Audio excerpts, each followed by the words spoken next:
The winter of 1857 settled over Savannah with a kind of quiet that seemed almost deliberate, as if the city itself wished to muffle the sounds of the world it depended on, yet refused to acknowledge. The cobblestone streets, damp with river fog, carried the steady rhythm of wheels and hooves. But behind the movement lay a deeper hum, the uneasy pulse of a society built on stolen labor and silenced lives. Along the edges of the city, where the moss-heavy oaks bent low enough to brush the rooftops, stood the estate of the Whitlock family, an aging but imposing property passed down through 3 generations. Its columns were painted a sharp white that glared against the darker earth around it, a contrast that mirrored the life within its boundaries. It was here, on that land overlooking the Savannah River, that Mary Belle's story began. Though few in the city would have dared to speak her name aloud, those who did spoke it carefully, as if the syllables themselves carried a kind of danger, because Mary Belle was the kind of child Savannah preferred not to see, the kind whose existence was an accusation, a fragile proof of something everyone already knew yet pretended they didn't. Mary Belle had been born 2 years prior to the events that would expose the fragile tensions of the city. She came into the world silently, not crying until the midwife lifted her, revealing a face pale enough that even the dim candlelight made the truth plain. Her mother, Cassia, was a house servant whose lineage bore the marks of generations of enslavement, some remembered by name, others lost entirely to time in sale records. Cassia was known on the estate for her calm hints and even-tempered presence, a woman who rarely raised her voice and never shrank from difficult work. But when she saw her daughter's skin, she did not cry or curse. Her expression only tightened, as though she had already prepared herself for the inevitable. She knew immediately whose child Mary Belle truly was, though she would never say it aloud. The father, Master Thomas Whitlock, had inherited both the estate and the habits of the slave-holding class, habits that blurred boundaries and created children who lived on the margins of the very homes they were born in. From her earliest months, Mary Belle was kept inside the nursery wing, a space that had once served the white Whitlock children, but now stood empty, except for the leftover furniture of another generation. Cassia cleaned the room daily, brushing dust from old toys and chairs, moving with an attentiveness that did not go unnoticed. The head housekeeper, Mrs. Alcott, had a way of looking at Mary Belle with a narrow gaze, her lips tightening each time the child's pale skin caught the sunlight. She knew, of course, everyone did, the Whitlocks had no small children of their own anymore, and no visitor could be convinced that Cassia had birthed a child of such complexion through any stroke of nature. But spoken truths were dangerous, and so silence stitched itself across the estate like a quilt, covering what no one would confess. Mary Belle's earliest years unfolded quietly in that nursery space, where Cassia would sing soft spirituals under her breath, careful not to draw attention. The songs were not outward pleas, but whispered comforts. Melodies passed from the coastal plantations of Carolina to the river marshes of Georgia. While Mary Belle played with wooden blocks or pressed her hands against the window pane, Cassia watched her daughter's eyes, noticing how they held a soft but perceptive clarity. There was something observant in the way Mary Belle gazed at the world, as though she sensed she was both inside it and apart from it at the same time. By the time she could walk, she mimicked Cassia's actions with uncanny accuracy, sweeping dust into corners, folding cloth scraps, carrying small buckets of water with a seriousness far beyond her age. Cassia corrected none of it. She only wondered how long she would be allowed to keep her child beside her. Rumors reached the Whitlock estate long before they became common talk in the city. The South was tightening its grasp as abolitionist writings circulated with growing frequency, smuggled through ports or brought by ship hands who had no interest in the politics of slavery, but enjoyed passing forbidden materials from person to person. Many plantation owners whispered that the North was stirring trouble, agitating enslaved workers by planting the idea of freedom like a weed that grew too quickly. Savannah, with its bustling river trade, became a corridor for both goods and ideas. Some embraced, others feared. The Whitlocks, like many elite families, responded by reinforcing their control. Curfews grew stricter, patrols intensified, and the space between white property owners and the enslaved people who sustained them widened into a chasm filled with suspicion. Cassia sensed this growing tension like one senses a storm far off at sea. Before it could be seen, the overseer, Mr. Hafford, began walking the property more often, his boots leaving sharp imprints in the soil. He paid particular attention to Cassia and Mary Belle, though he never spoke to them directly. Instead, he watched, calculating. The Whitlock estate, like others in the region, valued order above all else, and Hafford viewed Mary Belle as a disruptionist symbol of the entangled lines between power and exploitation that he believed would weaken the estate if acknowledged to. Plainly, Cassia felt his eyes on her and grew increasingly protective, keeping Mary Belle within arm's reach whenever possible. In Savannah proper, the city's genteel families arranged balls, church gatherings, and charity events, performing civility, while ignoring the growing tension beneath their well-polished floors. Whenever Cassia accompanied Mary Belle to deliver laundry or household goods to neighboring estates, the reactions varied. Some white women turned their eyes away entirely, pretending not to notice. Others stared with open disdain, as if the sight of a light-skinned child beside an enslaved woman was an affront to the natural order. A few, more perceptive or simply more weary of the societal charade, looked at Mary Belle with something like pity. Cassia accepted all reactions silently. She had no power to change the world's gaze, only the ability to hold her daughter's hand a little tighter. By the time Mary Belle reached her second birthday, whispers about her presence had begun to circulate outside the walls of the estate. A few of the Whitlock relatives, visiting from inland Georgia, a child of such complexion was being raised among the enslaved workers rather than within the household. Thomas Whitlock dismissed the comments with practiced politeness, claiming charity, benevolence, duty, whatever explanation best fit the ears of the listener. Still, the whispers grew. Savannah had seen many mixed-race children before. The city was full of them, though they moved along paths far from the white world that produced them. But Mary Belle was different, not because her existence was unusual, but because she lived under the same roof as the man widely assumed to be her father. Cassia sensed the shift long before she was spoken to directly. One evening in early spring, Mrs. Alcott approached her in the corridor, her expression stiff, her voice controlled but firm. She informed Cassia that Mary Belle would soon be moved to the laundry quarters, near the back of the estate, where her presence would cause less complication. Cassia stood still, feeling the words like a physical blow. She knew what less complication meant: distance, separation, enforced invisibility. Mary Belle, still barely a toddler, would be placed among older enslaved women who worked long hours in steam-filled rooms. Her childhood sacrificed to maintain the illusion of purity the Whitlocks clung to so tightly. Cassia did not protest aloud. She had learned years ago that open defiance only brought cruelty. But inside her chest, a quiet rebellion began to form, an unspoken refusal to let her daughter be erased. That night, as Mary Belle slept curled against her, Cassia whispered promises she had no certainty of fulfilling. She vowed that her daughter would not grow up believing she was worth less than those who had forced this life upon them. She vowed Mary Belle would know the truth, not the whispered rumors, not the false narratives crafted by the Whitlocks, but the truth of her lineage, her identity, and the silent strength that coursed through her blood. The next morning, Cassia resumed her duties with measured calm. She dressed Mary Belle carefully, smoothing the child's hair, brushing away lint, ensuring she looked as presentable as any white child her age. Cassia knew the gesture would not change the housekeeper's decision, but it was a small defiance she allowed herself. Every crease she straightened, every curl she shaped, felt like a refusal to let society's cruelty diminish her daughter's human dignity. The laundry quarters would be a harsher environment, yet Cassia had no choice but to prepare Mary Belle for it. She carried her daughter across the yard, her step steady, but heavy with the weight of a mother forced to surrender what little security she had managed to carve out. When they reached the building, the older women looked up from their tubs and irons, their expression shifting from exhaustion to recognition. They had seen children like Mary Belle before, children who lived in the in-between, rejected by one world and exploited by another. Their faces softened, not with surprise, but with a weary understanding. Cassia took a deep breath, placing her daughter in the corner where a small pile of cloth offered a modest space for rest. She kissed Mary Belle's forehead, whispering assurances that belied the turmoil in her heart.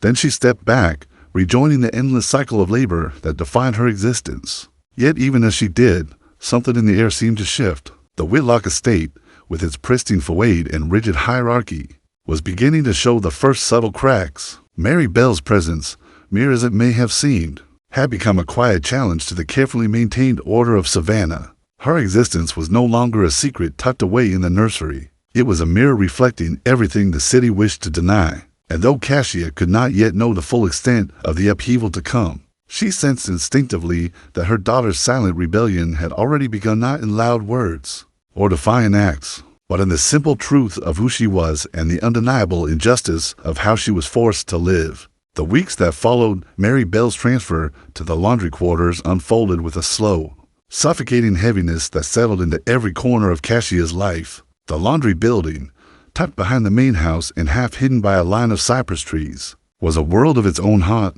humid, and filled with the endlessly repeating rhythms of washing, scrubbing, boiling, and ironing. The air smelled of lye soap and smoke, and the windows, small and fogged by constant steam, let in only slivers of daylight. Yet within its crowded walls, Cassia discovered a kind of unspoken solidarity among the women who worked there, many of whom had witnessed the same cycles of exploitation and cruelty for decades. They saw Mary Belle's arrival not as an inconvenience, but as another painful reminder of how the patterns of their world kept reproducing themselves generation after generation.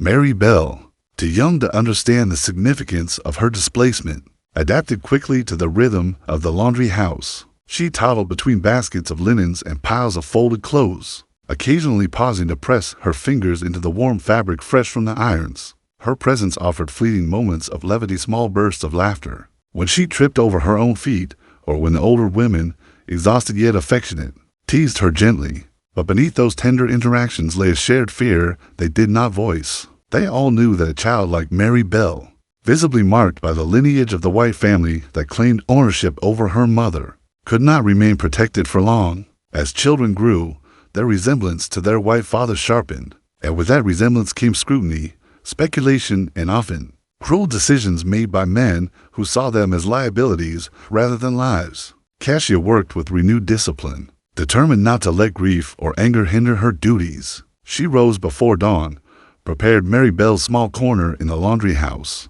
and then began the ceaseless tasks assigned to her. But whenever she paused to catch her breath, her eyes instinctively searched for her daughter. The fear of separation, always present in the lives of enslaved mothers, grew sharper now that Mary Belle had become a visible reminder of Master Whitlock's misconduct. Cassia clung to the hope that if she remained compliant, if she worked without misstep, she might be allowed to keep her daughter close. Yet even as she tried to convince herself of this, she felt the hollow ache of uncertainty seep deeper into her bones. Meanwhile, in the main house, tensions among the Whitlock family continued to simmer. Thomas Whitlock's wife, Eleanor, had grown increasingly cold, her movements stiff and her conversations clipped. The presence of Mary Belle, though she rarely saw the child, weighed on her like an accusation. She had long suspected her husband's indiscretions, but the unmistakable features of the child born under her roof made denial impossible.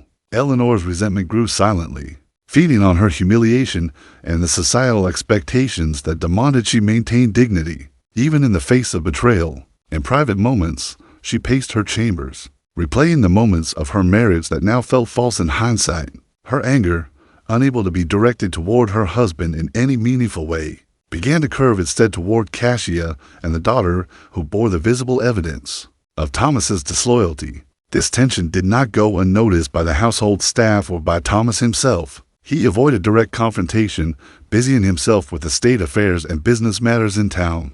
But late at night, he would sometimes find his gaze drawn to the path leading toward the laundry quarters, where a dim light flickered through warped glass panes. Something like guilt stirred in him, though it manifested more as discomfort than compassion. He had grown up in a world where men of his status indulged without consequence, where mixed-race children were quietly absorbed into labor roles or sold away when necessary. To him, Mary Belle was both familiar and inconvenient. The problem lay not in her existence, but in the proximity of it to close, to visible, to intertwine with the daily life of his estate.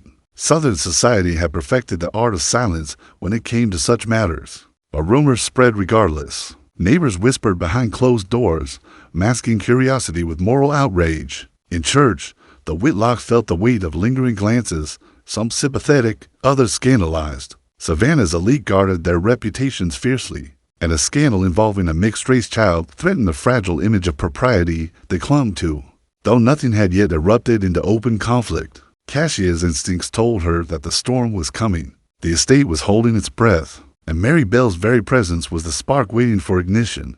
One afternoon, as Cassia hung damp sheets in the yard to dry, she heard footsteps approaching, measured, deliberate, and unfamiliar. She turned to see a woman she did not recognize, dressed in a finely tailored traveling coat and holding a parasol despite the overcast sky. The woman introduced herself as Mrs. Langford, a distant cousin of Eleanor Whitlock, visiting from Macon.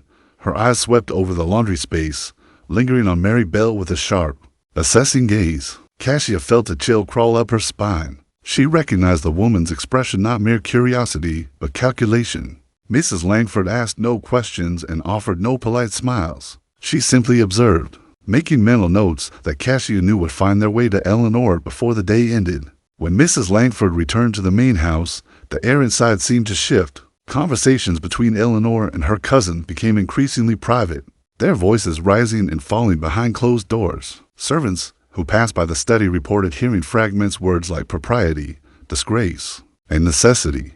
Cassia, sweeping the corridor hours later, felt a wave of dread wash over her when she saw the two women exit, both wearing expressions of grim resolve. Eleanor's eyes flicked toward the direction of the laundry quarters before she turned away, her jaw tight enough to betray her intentions even if her words had not yet been spoken.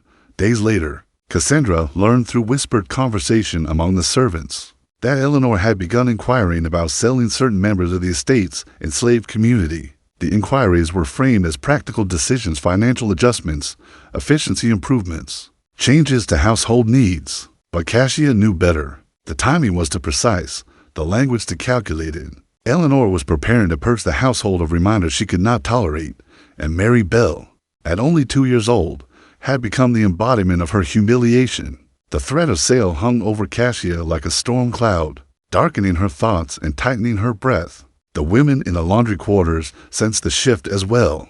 They began taking small precautions, sharing food with Cassia, helping her with work when overseers were not watching, and keeping Mary Belle within their sight whenever Cassia was sent elsewhere. They did not speak their fears aloud. Doing so would make them real in a way none of them were ready to face. But their gestures carried the weight of shared history. They had seen children taken before, children sold, traded, erased into new lives of endless labor far from their mother's arms. Their collective memory served as both warning and warm embrace. As Mary Belle grew more comfortable in the laundry quarters, her resemblance to Thomas Whitlock became unmistakable. Her hair, light and soft, curled in ways Cassia could not attribute to her own lineage. Her eyes, gray blue like the river under a winter sky, mirrored the very gaze that Thomas carried whenever he surveyed the estate.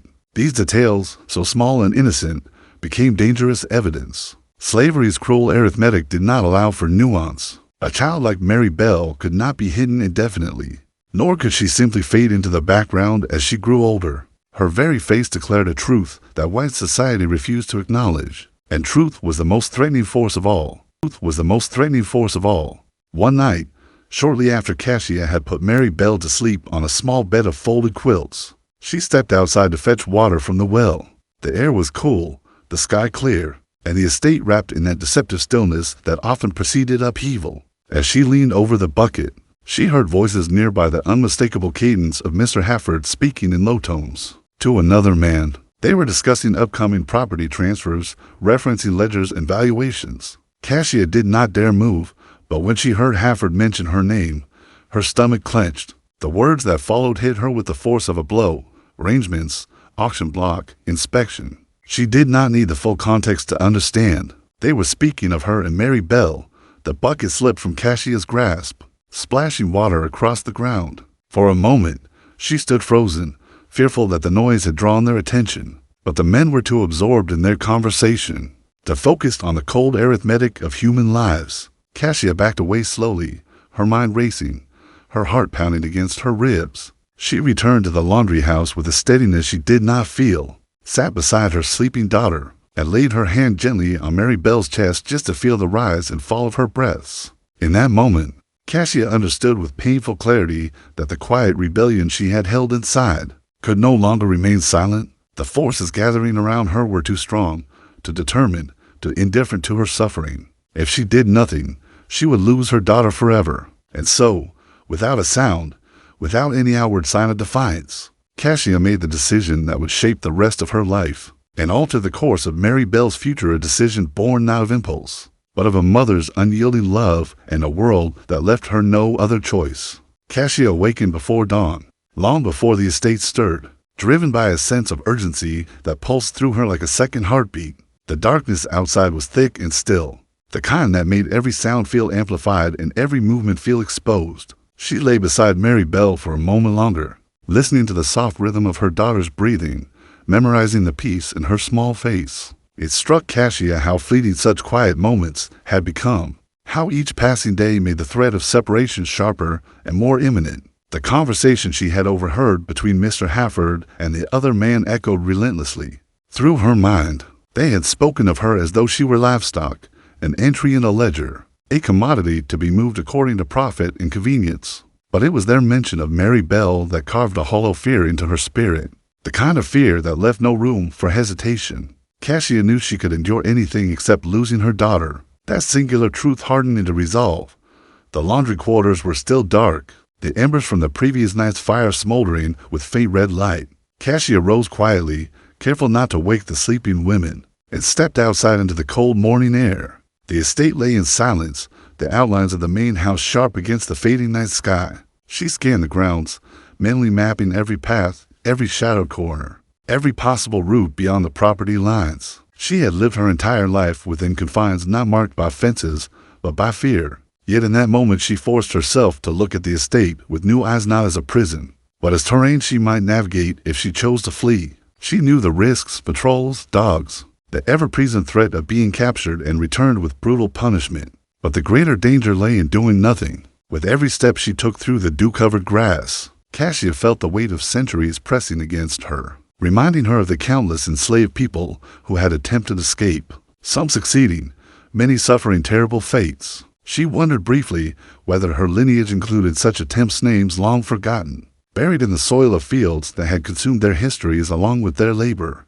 As the first hints of dawn brushed the horizon, Cassia returned to the laundry house where Mary Belle had begun to stir. The child blinked sleepily, reaching for her mother with trust so pure it nearly broke Cassia's resolve. She lifted Mary Belle into her arms, holding her tightly, absorbing the warmth of her small body. The older women began to wake, moving slowly as they prepared for another long day of work. Their weary expression shifted when they saw Cassia's face. They sensed her turmoil even before she spoke. One of the women, Aunt Mabel, the eldest among them, with deep-set eyes that held generations of unspoken knowledge, approached Cassia silently. She placed a wrinkled hand on Cassia's arm, her grip firm, grounding. Cassia had not intended to confide in them, but the weight of her decision pressed so heavily on her chest that she could not keep it contained. In hushed tones, she shared what she had overheard, watching as the women's faces tightened with familiar sorrow. They had all seen it before, the way certain children were targeted, erased from their mothers' lives to protect the reputations of the white men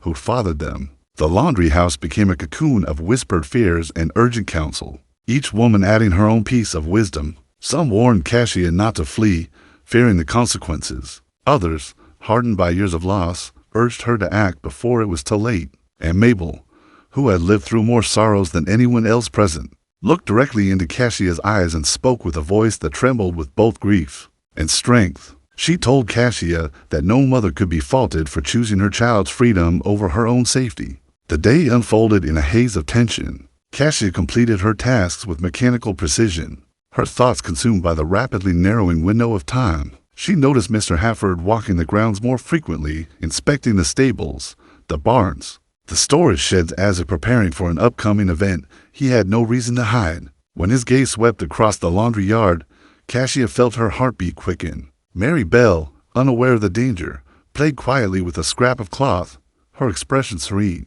Cassia kept her daughter within arm's reach, rarely allowing her out of sight. Every moment felt fragile, every shadow a potential threat.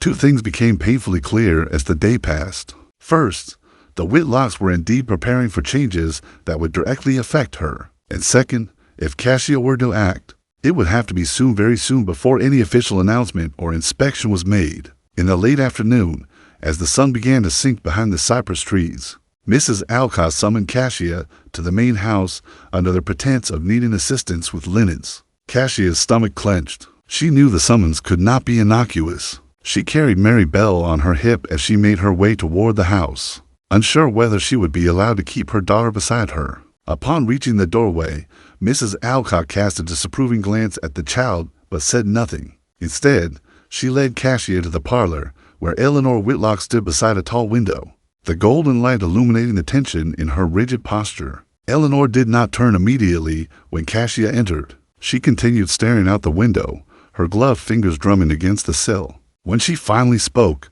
her tone was clipped, brittle. She addressed Cassia not by name, but as girl, a sharp reminder of the power imbalance that defined their relationship. Eleanor informed her that certain household adjustments would soon be implemented, and though she did not specify what those adjustments entailed, her gaze flicked toward Mary Belle with unmistakable disdain. She spoke of propriety, reputation, and order, words laced with venom despite their polite structure. Cassia felt her pulse thrumming in her ears. She knew this was no warning. It was a declaration. Eleanor intended to remove the problem from her sight, one way or another. That night, Cassia could not sleep. She lay awake beside Mary Belle, her mind cycling through possibilities, consequences, and the quiet desperation that had taken root in her soul. A faint breeze drifted through the small window of the laundry house, carrying with it the scent of the tidal marshes beyond the estate. It reminded her of the stories she had heard from elders, who had once lived closer to the coast, stories of people who fled by following the waterways, using the rivers as guides, hiding in the thick marsh grasses, traveling under cover of night until they reached free soil, or the protection of abolitionist networks. Cassia had always dismissed such stories as distant fantasies, unattainable for someone so deeply embedded in the Whitlock estate. But now, with Mary Belle's future hanging by a thread, those stories became lifelines. As the moon rose high over the estate, Cassia rose silently from the quilts, adjusting the loose garment that served as her nightdress. She lifted Mary Belle into her arms, cradling the child against her chest. The laundry women watched from their beds, their eyes glimmering in the dim light. None of them spoke. They understood without words what Cassia was preparing to do. And Mabel reached beneath her pillow and withdrew a small cloth bundle, pressing it into Cassia's free hand. Inside were scraps of cornbread, a small wooden cross, and a few herbs wrapped carefully in paper, items of protection and sustenance for a journey. None of them could guide, but all of them silently blessed. Cassia stepped outside into the night, her bare feet brushing against the cool earth. The estate was still. The only movement, the occasional flicker of lanterns in the distant servant quarters. She moved with practiced stealth, her breath shallow, her senses heightened. Mary Belle stirred slightly, but did not wake. Cassia first headed toward the old smokehouse, where the fence line dipped low enough to climb. She paused, listening for any sign of the overseer or patrol. When she heard none, she lifted Mary Belle higher onto her shoulder and began to scale the fence. Her hands shook, not from lack of strength, but from the enormity of the moment. Each step away from the estate was a step into the unknown, a step toward danger and possibility intertwined so tightly that she could not separate them. Beyond the fence lay the woods, dense and tangled, illuminated faintly by the moonlight filtering through Spanish moss. Cassia entered the tree line with careful strides, mindful of every twig that snapped beneath her feet. She followed the path she had memorized during her early morning survey, heading toward the marshlands where she hoped the water would mask her tracks. The air grew cooler as she walked, the chorus of night insects filling the darkness with sound. Cassia felt the weight of history pressing around her, of those who had fled before, of those who had been caught, of those whose stories were never told. She drew strength from the thought that she was not alone, that her journey was part of something larger than herself. The marsh emerged slowly from the shadows, its tall grasses swaying gently in the night breeze. Cassia stepped into the soft mud, feeling it give beneath her feet, swallowing the evidence of her passing. The air was thick and heavy with the scent of brine and earth. She held Mary Belle close, whispering soft assurances even though she knew her daughter could not hear them. Each step through the marsh was a test of endurance, the ground shifting unpredictably, the water creeping higher as she moved toward the river banks. Cassia had no map, no guide, only instinct and hope. But for the first time in days, she felt something stir inside her, something that felt dangerously close to courage. Behind her, the Whitlock estate loomed unseen, but the consequences of her escape had already begun to unravel in her absence. The empty space in the laundry house would be discovered by morning, and with it, the realization that Cassia had fled with her child. She knew this. She knew the search would be swift, relentless, and unforgiving. Yet she continued forward, each step cutting deeper into the marsh, each breath carrying her further from the life she refused to surrender her daughter to. And as the night stretched on, Cassia's silhouette disappeared into the reeds, her footsteps swallowed by the shadowed landscape, leaving behind a world that had never intended to let her go and stepping into a future that would demand more from her than she had ever known she possessed. The first light of dawn had not yet risen when the search began, though Cassia and Mary Belle were already miles away from the Whitlock estate, deep within the marshlands where the land and water blended into shifting, uncertain ground. The early morning chill clung to Cassia's skin, and the mud sucked at her feet with each step, slowing her progress. She moved steadily but cautiously, pausing often to listen for any sound that differed from the natural chorus of frogs and rustling reeds. Mary Belle slept fitfully against her shoulder, her small body growing heavier the longer Cassia carried her, but she did not cry. Each moment of silence felt like a blessing, fragile, precious, and desperately needed. Behind them, the estate had erupted into chaos when the absence of Cassia and Mary Belle was discovered. Mrs. Alcott found the quilts folded neatly and the sleeping space empty, her shock quickly replaced by indignation. She alerted the Whitlock family at once, her voice trembling with a mix of fear and self-preservation. Eleanor Whitlock reacted with a fury she no longer attempted to conceal, her face tightening into a cold mask as she issued brisk orders. Thomas Whitlock stood silently near the doorway, his expression twisted in a tense mix of anger, embarrassment, and something far more conflicted. He did not speak Cassia's name, nor did he openly acknowledge the significance of Mary Belle's disappearance, but he moved with a haunted stiffness as he instructed Mr. Hafford to assemble a group of men to begin the search immediately. Hafford, whose pride had been wounded by the escape happening under his watch, reacted with ruthless efficiency. He ordered the dogs brought from their kennels, the same hounds used to track escaped enslaved people for years, their barking carried across the estate, a sound that struck fear into the hearts of everyone who heard it. The men rode out with weapons and ropes, determined to regain control not only of their property, but of the story that would circulate through Savannah if they failed. The loss of an enslaved woman was a financial setback. The escape of a child like Mary Belle, whose existence carried layers of scandal, was a potential catastrophe. As Cassia traversed the marsh, she did not yet hear the distant echoes of the dogs, but she sensed the inevitability of pursuit. Every rustle of grass made her stiffen, every distant splash made her grip Mary Belle tighter. She had grown up surrounded by marshlands, yet had rarely ventured this deep into them. Now, the terrain presented both refuge and danger. Dense clusters of reeds concealed her from sight, but they also concealed hazards beneath the mud-sharp shells, thorny roots, pockets of deep water that could swallow her if she stepped carelessly. She scanned her surroundings constantly, choosing her steps with the same precision honed through years of quiet endurance. Inside the Whitlock household, as the sun rose higher, faint shafts of light pierced the marsh canopy, illuminating the gentle movement of insects and casting reflective ripples across shallow pools. Cassia realized she could no longer rely solely on instinct to guide her. She needed a direction, something consistent she could follow without becoming disoriented in the repetitive landscape. She remembered the stories the elders in the laundry quarters had once told, how those who fled the estates often used the sun's position or the flow of water as guides. She turned her focus toward the faint current she could see beneath the reeds, a meandering path that she hoped would lead toward the larger waterways. Branching from the Savannah River, Mary Belle stirred in her arms, whimpering softly, her face pressed against Cassia's neck. Cassia gently bounced her, whispering soothing sounds even as her own nerves frayed. She reached into Aunt Mabel's cloth bundle, tearing off a small piece of cornbread and touching it lightly to Mary Belle's lips. The child nibbled sleepily, enough to calm her, though Cassia's own stomach remained empty and tight with hunger. She would not eat until her daughter was safe, until they both were safe, if that was still possible.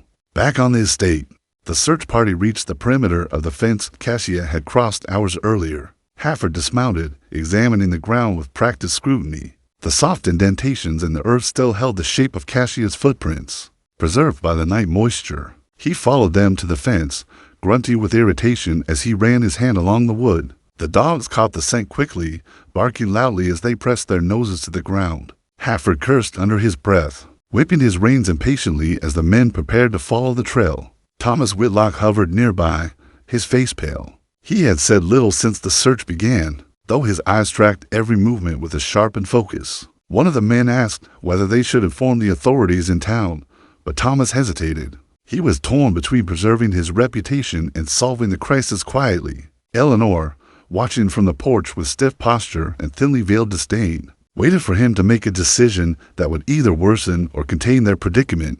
Hurried, unwilling to lose more time, pressed forward regardless of Thomas's indecision. He knew the marshes as well as any man who had hunted escapees before. He shouted orders, warning the others that the marsh could swallow a grown man if he wasn't careful. The dogs strained against their leashes, their barks echoing through the trees. Hurried felt confident. The marshlands were unforgiving. Few made it far before being caught or forced to turn back. Cassia, unaware of how close the search was beginning behind her, continued moving deeper into the marsh, her dress soaked to the waist, her feet raw from constant friction against mud and hidden roots. She paused only when she reached a small rise of dry ground, a rare patch unaffected by the morning tide. Lowering Mary Belle onto the grass, she allowed her daughter a moment to stretch and rest. Cassia leaned against a tree trunk, wiping sweat and grime from her forehead. She could hear the faint calls of birds overhead, the rustle of creatures moving invisibly through the reeds. For a brief moment, she imagined they were whispering direction to her, guiding her toward safety the way nature sometimes seemed to guide those desperate enough to listen. She looked down at Mary Belle, who sat quietly playing with a small reed Cassia had woven into a makeshift toy. Cassia marveled silently at her child's resilience, how even in the midst of danger, innocence clung stubbornly to her. Yet Cassia knew they could not rest long. She lifted Mary Belle again, her muscles trembling from the effort, and resumed her path. Hours passed under the rising sun, each one feeling heavier as the marsh grew louder with insects and oppressive with heat. Cassia's breaths became ragged, her steps slower. Each footfall was a negotiation between exhaustion and determination. She imagined the voices of the women from the laundry quarters urging her onward, their wisdom and strength echoing in her thoughts. She clung to those invisible threads of support, knowing they were the only thing keeping her moving. By midday, she reached the edge of the marshland where the vegetation thinned, revealing a narrow inlet of water winding toward a larger tributary. Cassia froze. Footprints, older ones, pressed lightly into the mud, suggested others had passed through this area before. Whether they were from escaped enslaved people, hunters, or patrols, she could not tell. She crouched, examining the prints, noting their depth and direction. They seemed to move away from the estate, toward the river. Encouraged, she followed, staying close to the tall reeds to remain concealed. But not long after she began following the inlet, she felt a faint vibration beneath her feet, a rhythm too steady to be the natural shift of marshland. She stiffened. It grew louder, more distinct. Hoofbeats, distant but approaching. Her throat tightened. Panic surged through her chest, cold and sharp. Grabbing Mary Belle, she darted toward a thick cluster of marsh grass, sinking to her knees and pulling the child close. She whispered for her to stay quiet, though her own breaths came shallow and quick. She could hear the men's voices, now muffled, but unmistakable. She strained to decipher their words, realizing with dawning terror that Hurried was among them. Hurried had tracked the footprints through the marsh with surprising accuracy, though the soft ground made following the trail difficult.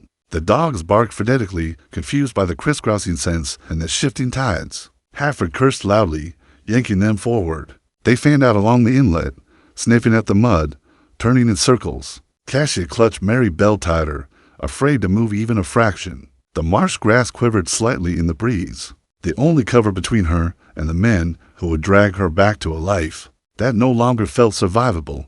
Hurried dismounted, scanning the area with narrowed eyes. He walked to the water's edge, dipping a gloved hand into the mud. His eyes darted across the horizon, calculating. He knew the marsh could easily hide a woman and child if they remained perfectly still, and he also knew the tide would soon rise, washing away evidence. His patience frayed. He ordered the men to spread out and search every inch of the inlet. The dogs barked louder, sensing the urgency. Cassia's heart pounded so violently she feared the sound alone would give her away. She pressed her cheek against Mary Belle's hair, feeling the warmth of her daughter's small body beneath her trembling hands. Minutes passed with agonizing slowness. The men waded through the shallows, pushing aside reeds, calling out commands. Cassia waited, frozen, as Hurried approached the very cluster of grass she hid behind. She watched through thin blades of green as he paused mere feet away, scanning the landscape with eyes cold and calculating. Mary Belle shifted slightly in Cassia's arms, her breath warm against Cassia's neck.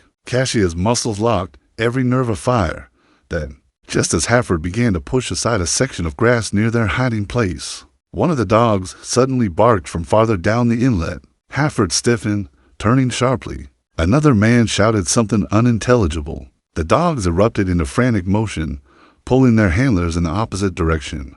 Hurried hesitated only a moment before following the commotion, leaving Cassia's hiding place untouched. Cassia closed her eyes, exhaling a shaky breath of relief. But she knew the narrow escape was only temporary. They could not afford to remain in the marsh any longer. The search was tightening, and the men were relentless. When the sounds finally faded into the distance, Cassia rose slowly, her legs numb and shaking. She held Mary Belle tightly, whispering reassurance she barely believed. With renewed desperation, she turned away from the inlet and veered toward the deeper woods beyond the marsh. The trees there grew closer together, offering more cover, but also presenting new danger: snakes, wild animals, and the risk of losing all sense of direction. Yet Cassia knew the woods were her best chance. If she could reach the thicker forest and follow the natural rise of land, she might eventually find one of the informal routes enslaved escapees had used to seek refuge in the outskirts of the city or beyond. As the sun dipped lower,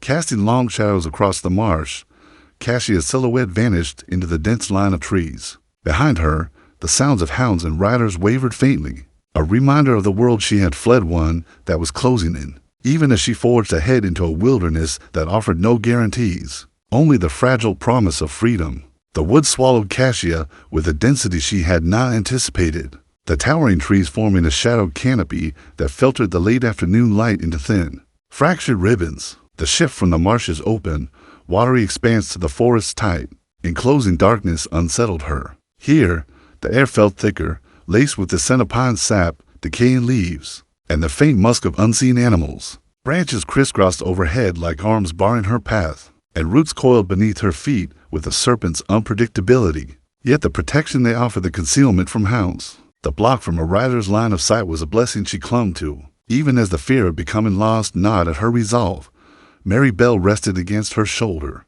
her small fingers tangled in the cloth of Cassia's dress. She had drifted in and out of sleep since entering the woods, exhausted from the relentless journey, but calm in her mother's steady hold. Cassia felt every ounce of her daughter's weight, not as a burden, but as a reminder of why she could not stop moving. Her legs trembled with fatigue, her arms ached from hours of carrying, but surrender was not an option, not when the hound's distant barks still drifted faintly through the trees, reminding her how close danger remained. She needed distance, deep, impenetrable distance. The forest floor softened beneath her as she pressed deeper within, leaves muffling her footsteps. The shift from mud to earth was a relief, but silence brought its own unease. In the marsh, nature's noise had been constant: frogs, insects, the low, restless slosh of water. Here, the quiet stretched unnaturally long between sounds.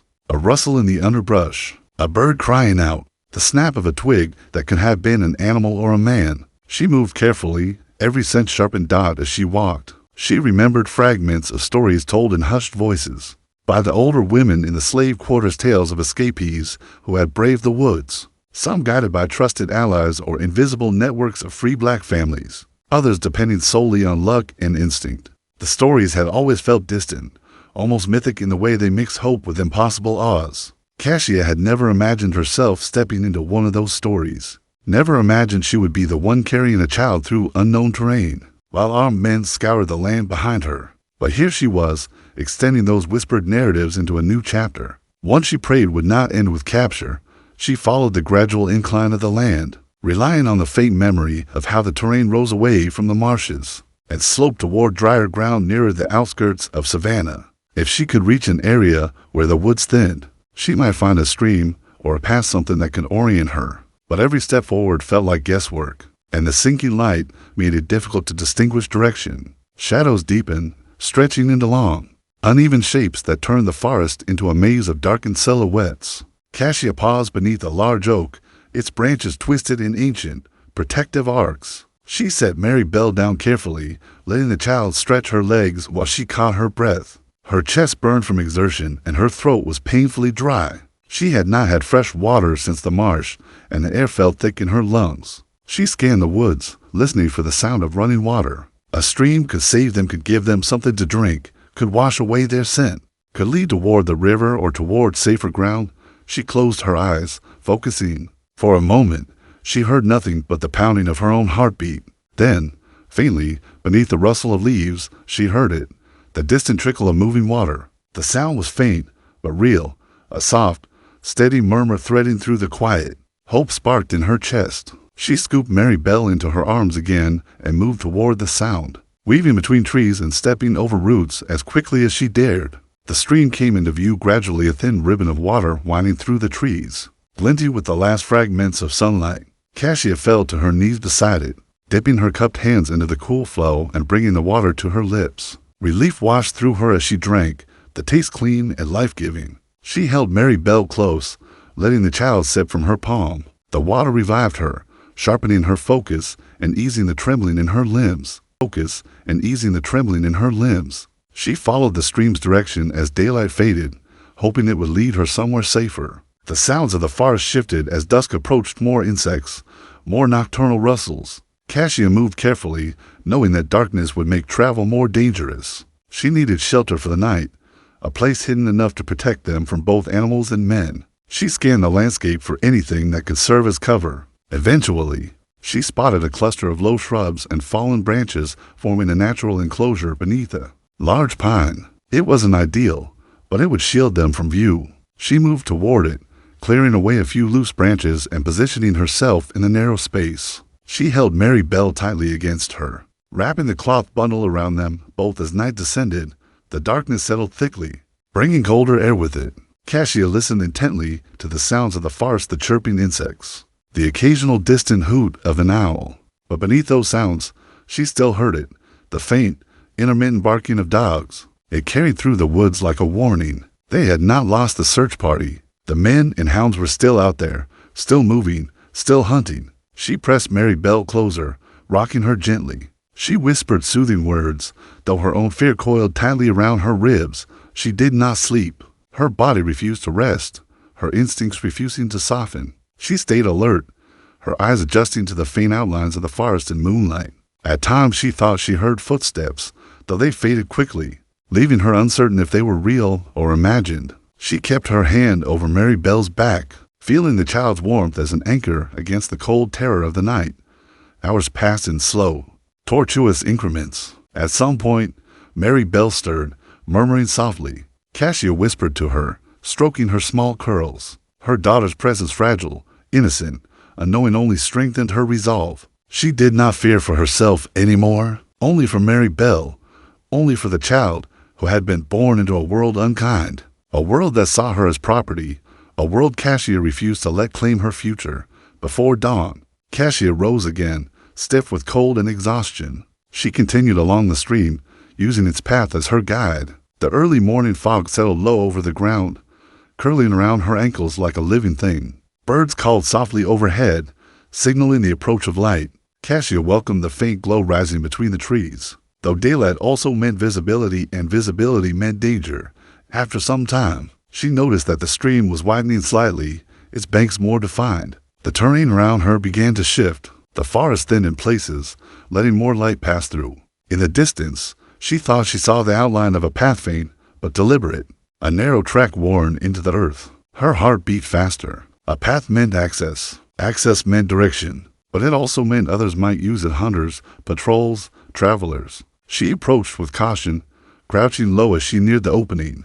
Voices, faint but unmistakable, floated through the trees. Cassia froze, lowering herself behind a fallen log as she strained to hear. Two men were speaking in low tones, their words broken by distance. She could not see them, but their presence froze her blood. She pressed Mary Belle's face gently against her shoulder, trying to still the child's breathing. The voices moved slowly, drifting along the path. Cassia held her breath, listening for clues. The men's accents sounded rough, local, the kind used by field hands or poor laborers. She could not tell if they were part of Hafford's search or simply woodsmen passing through. The men passed without noticing her, their footsteps fading gradually until silence reclaimed the forest. Cassia remained crouched for several moments longer, unwilling to move until she was certain they were gone. When she finally stood, her legs trembled with the release of tension. She followed the stream further, avoiding the path entirely. Hours later, the woods began to thin more noticeably. The distant hum of something carriages, perhaps, or the movement of people drifted through the air. Cassia slowed. She was nearing the outskirts of Savannah. That meant danger. Patrols increased near the city. Laws were stricter, punishments harsher. But it also meant potential sanctuary. There were corners of the city hidden alleys, small communities of free black residents, sympathetic hands that sometimes offered shelter to those fleeing bondage. Cassia knew none of them by name, but she knew they existed. Aunt Mabel had spoken of them once, describing how some escapees vanished into the city's labyrinth, using the confusion of crowds to disappear entirely. It was a dangerous gamble, but no more dangerous than returning to the marsh or staying in the forest, where Hafford's men hunted. She wiped sweat from her brow, adjusting Mary Belle on her hip. The child was awake now, her dark eyes wide as she surveyed the changing landscape. Cassia kissed her cheek, whispering that they were close that she would keep her safe. She stepped forward, guided by the thinning trees, the widening stream, and the faint sound of human life beyond the forest. Each step carried the weight of uncertainty, but also the flicker of hope she had dared not feel until now. She moved toward the unknown with her daughter held close, knowing the next hours could determine everything: freedom or capture, life or something far darker. Yet she did not falter. She walked with the determined strength of a mother who had endured years of silence and suffering, a woman who had finally claimed her own story and refused to surrender it again. The city waited ahead, sprawling and unpredictable, full of dangers and possibilities, and Cassia, exhausted but unbroken, pressed forward into its shadow with the unwavering conviction that she and Mary Belle belonged to no one but themselves. Savannah revealed itself not all at once, but in fragments, as though the city were emerging gradually from the dense morning haze that curled around the edges of the woods. Cassia paused before stepping fully out of the tree line, clutching Mary Belle close as she surveyed the unfamiliar stretch of land ahead. The forest behind her had provided both shelter and terror. The city before her promised the same in equal measure. From her vantage point, she could see a long dirt road in the distance, bordered by scattered cottages and the faint outlines of fields that had once been small farms. Before being swallowed by the city's slow expansion, the air carried the distant clatter of wagon wheels, the muted shouts of vendors, and the indistinct hum of human life sounds that felt both comforting and dangerous. Cassia's pulse quickened. Urban spaces meant more eyes, more patrols, more laws designed to keep people like her confined. Yet they also meant movement, anonymity, the chance to disappear into a crowd if she timed her steps well. Her feet ached, her muscles stiffened by exhaustion, but she knew she could not rest yet. The morning sun cast long shadows across the road, and Cassia waited for the right moment to lull between carriages, a pause in foot traffic, an opportunity to cross without drawing attention. When the road emptied briefly, she stepped forward, her heart hammering as her bare feet touched open ground beyond the safety of the woods. She shifted Mary Belle on her hip, smoothing the child's hair, whispering reassurance even as her own fear tightened like a fist around her ribs. Every instinct urged her to move quickly, but she forced herself to maintain a steady, unhurried pace, knowing that running would draw questioning eyes. As she approached the first cluster of small cottages, she took in the details: weathered wooden walls, sagging roofs, laundry lines pulled taut between posts, and narrow gardens marked by footprints and the remnants of a recent harvest. Cassia recognized the telltale signs of poverty, the kind that afflicted both enslaved and free black families who lived on the outskirts of cities. She wondered briefly whether any of these homes belonged to people who might offer refuge,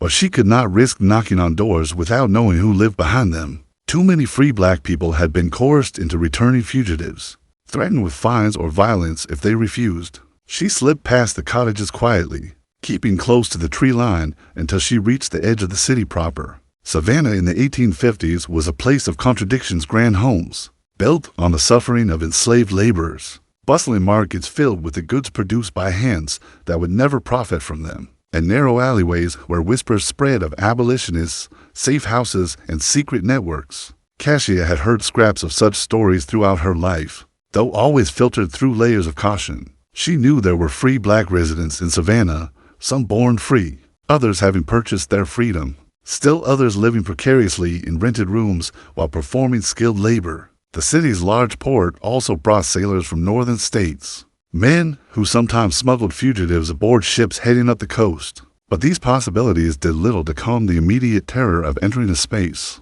so heavily policed and so dangerously aware of runaway slaves. She reached the outskirts of the city market by midday. The noise hit her first, vendors calling out prices, livestock bleating, wagon wheels grinding over cobblestone, and the sharp, rhythmic clang of a blacksmith's hammer echoing through the air. Colorful awnings stretched across stalls selling produce, fish, cloth, and handmade goods. The scent of fresh bread mingled with that of manure, sea salt, and sweat. Cassia hesitated at the edge of the crowd, overwhelmed by the sheer density of movement and sound. She adjusted the cloth wrapped around her shoulders, pulling it further over Mary Belle to shield her daughter's biracial features from unnecessary scrutiny. The child's lighter skin had always been a targeted accusation of scandal, a threat to white reputations, a constant reminder of the violence inflicted upon enslaved women. Here, it could give them away. Before stepping into the market, Cassia paused to observe. Most of the people were white families shopping, merchants haggling, overseers transporting goods from plantations. But she also saw enslaved men carrying crates, enslaved women selling produce on behalf of their owners, and a few free black men who stood straighter, wore better clothes, and moved with a cautious but unmistakable air of independence. Their presence steadied her. She took a breath, then blended herself into the movement of the crowd. The strategy worked, at least initially. Cassia kept her head slightly bowed, but not so low as to arouse suspicion. She mimicked the purposeful gait of enslaved women running errands, walking as if she belonged, as if someone had sent her out for a task she intended to complete. In a place where enslaved labor was ubiquitous, one more black woman carrying a child drew little notice. The anonymity calmed her, though only marginally. Her eyes scanned the market continuously, searching for danger. Twice she spotted men who looked like patrol watchers, white men in plain coats, their eyes sharp, scanning the crowd for solitary black faces that didn't fit. Cassia shifted direction each time, weaving between stalls until she was out of their line of sight. She needed two things: information and shelter. Information could tell her which parts of the city were safest, which docks offered the chance of escape, or whether anyone sympathetic lived nearby. Shelter could give her a place to rest, however briefly, before deciding her next move. But gaining either seemed impossible without approaching someone. She was too exposed to wander aimlessly. Yet she also knew that confiding in the wrong person could end everything. She felt trapped in an impossible balancing act. As she circled a row of fishmongers, Cassia noticed an older black woman seated near the edge of the market. She wore a faded head wrap and simple dress, but her posture carried quiet authority. A basket of herbs sat at her feet, though she did not call out to customers. Instead, she watched the crowd with a discerning eye, her expression neither fearful nor hurried. Something about her composure drew Cassia in. She hesitated, unsure whether approaching her was wise. But when the woman's gaze met hers, there was a flicker of recognition, not personal, but shared, as if the woman could see beneath Cassia's exhaustion and fear to the truth she carried. Cassia stepped closer cautiously. The woman said nothing, but her eyes softened. She reached into her basket and pretended to examine a bundle of herbs, then flicked her fingers subtly, signaling Cassia to kneel beside her as though inspecting the goods. Cassia obeyed, lowering herself so Mary Belle rested across her lap. Her heart pounded, but she kept her movements calm. The woman spoke in a low voice, barely audible beneath the market noise. She asked where Cassia had come from. Cassia did not answer directly. She simply said she needed safety. The woman studied her face, then the child's. She nodded slowly, understanding far more than Cassia had said. She told Cassia that patrols had been searching the area earlier in the morning, looking for a runaway woman with a small child. Cassia's breath caught. The woman warned her not to stay near the market, where patrols passed frequently. Instead, she instructed Cassia to follow the alley behind the cooper's shop, then take a narrow side street leading toward Yamakra, a neighborhood near the river where free black families lived among sailors and dockworkers. There, if Cassia moved carefully, she might find someone willing to hide her, at least temporarily. Cassia thanked the woman softly, rose, and slipped into the crowd. She felt the unnerving sensation of being hunted, the awareness that her time was rapidly dwindling. She moved quickly, but not hastily, adjusting her path to remain behind groups of people whenever possible. When she reached the cooper's shop, a tall wooden building with barrels stacked outside, she ducked into the narrow alley the woman had described. The alley smelled of stale beer and wet wood, but it provided shade and distance from patrolling eyes. She followed the alley until it opened onto a smaller side street where the atmosphere shifted. The buildings here were worn and close together, and the people who moved between them did so with guarded familiarity. Children played near doorsteps, women carried baskets of laundry, and men unloaded crates from small carts. It was quieter than the market, but no less alive. As Cassia stepped into the street, a few people glanced at her, their expressions neutral, guarded. Her presence was unusual, but not alarming. Yalacraw had always been a place where people arrived suddenly and left quietly, where questions were asked only when necessary.